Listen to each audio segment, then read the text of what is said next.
대통령 선거가 12일 앞으로 다가온 가운데 더불어민주당 이재명 후보는 공식 선거운동 돌입 후 처음으로 제주도를 찾았습니다. 국민의힘 김문수 후보는 나흘째 수도권 공략에 나섰고 개혁신당 이준석 후보는 김문수 후보와의 단일화에 대해 거부 입장을 다시 한번 확인했습니다. 현장 연결해 자세한 소식 들어보겠습니다. 윤준호 기자. 네, 국회입니다. 네, 먼저 조금 전 있었던 개혁신당 이준석 후보의 기자회견 소식부터 들어볼까요?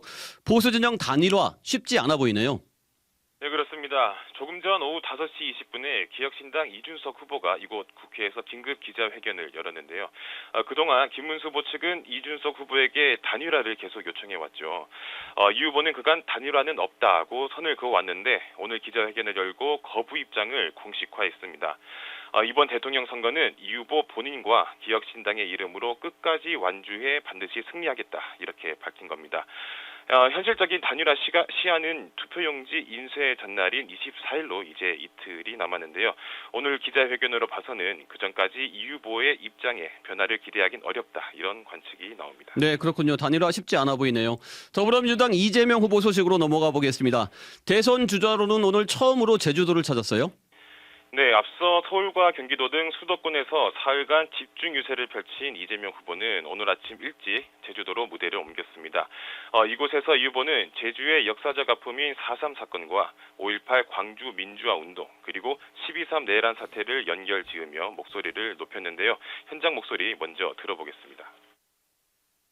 이번 6월 3일 선거는 더불어민주당의 이재명 대통령 후보를 뽑는 선거가 아닙니다.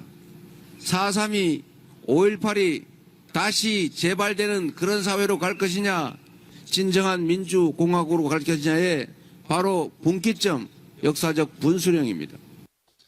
네, 이 후보는 이처럼 12.3 내란 사태를 제주 4.3 사건에 빗대며 이번 대선이 국가폭력의 책임을 묻는 심판대라고 강조했는데요. 이에 대해 국가폭력 범죄에 대해서는 영구적으로 공소시효를 배제해 관련자에게 끝까지 책임을 묻겠다고도 약속했습니다. 네, 그러면 국민의힘 김문수 후보 유세도 살펴보겠습니다. 김 후보는 오늘도 수도권에 집중하는 모습이네요. 네, 그렇습니다. 김문수 후보는 나흘째 수도권을 돌면서 지지를 호소하고 있는데요. 오후에는 서울 용산구 대한의사협회를 찾아 윤석열 정부 당시 의대 증원 정책에 국무위원회 한 사람으로서 진심으로 사과드린다며 고개를 숙였습니다. 윤석열 정부의 실책을 짚으면서 거리두기를 하려는 의도로 풀이되는데요. 앞서 오전에는 정치개혁안도 발표하면서 그동안 지적받아온 제왕적 대통령 권한을 내려놓겠다 이런 의지도 내비쳤습니다. 김 후보의 발언 들어보겠습니다. 저부터 제왕적이라 불리는 대통령 권한을 과감히 내려놓겠습니다. 제 임기를 3년으로 양보해서 2028년 4월에 대통령 선거와 국회의원 선거를 동시에 실시하도록 하겠습니다. 개헌 추진 과정에서 대통령 불소추 특권 역시 과감히 폐지하겠습니다. 네, 정치개혁안을 발표한 기자회견 자리에는 손학규 전 바른미래당 대표가 깜짝 등장해 김 후보 지지를 선언하기도 했습니다. 김 후보는 오늘 저녁에는 과거 국회의원 3선을 지낸 정치적 고향인 경기 부천을 찾아 집중 유세에 나설 예정입니다. 네, 윤석열 전 대통령의 과오에 대해 사과하고 정치개혁을 약속하긴 했지만 그래도 김문수 후보를 향한 그 민주당의 공세는 여전하지요? 네, 그렇습니다. 민주당은 여전히 김문수 후보가 윤석열 전 대통령의 그림자에 갇힌 극우 세력에 불과하다며 공세를 펴고 있는데요. 어제 윤 전 대통령이 부정선거를 다룬 영화 시사회에 참석한 게 이 같은 공세에 기폭제로 작용한 모양새입니다. 민주당 윤호중 선거대책위원회 총괄본부장입니다.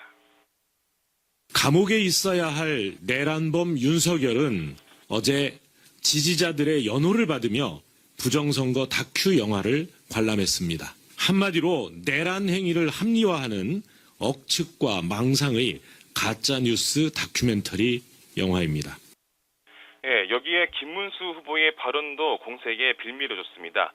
김 후보는 어제 방송기자클럽 토론회에서 부정선거 의혹이 제기되면 선거관리위원회가 이를 해명하도록 노력해야 한다 이렇게 말했는데요. 해당 언급이 마치 그간 윤 전 대통령이 주장해온 부정선거론에 동의하는 취지로 비춰졌기 때문입니다. 국민의힘 한동훈 전 대표도 윤 전 대통령의 재등판에 일침을 가했습니다. 오늘 충북 청주에서 열린 김 후보 지지 유세 현장이었는데요. 한번 들어보겠습니다. 윤석열 대통령은 부정선거 영화 보고 김건희 여사는 검찰 소환에 불응하고 있습니다. 이러면서 어떻게 이깁니까? 한 전 대표는 오늘 자신의 SNS에서도 이번 선거는 친윤 구태를 청산하는 혁신의 장이 돼야 한다고 거듭 강조했습니다. 네. 민주당 상황 하나 더 살펴보겠습니다. 그동안 이재명 후보가 통합을 외치면서 여러 차례 통합을 외치면서 중도 보수 인사들을 여러 명 영입했는데 어제 오늘 잡음이 좀 있었네요. 네, 김대남 전 대통령실 행정관의 이재명 후보 캠프 합류를 둘러싼 잡음인데요.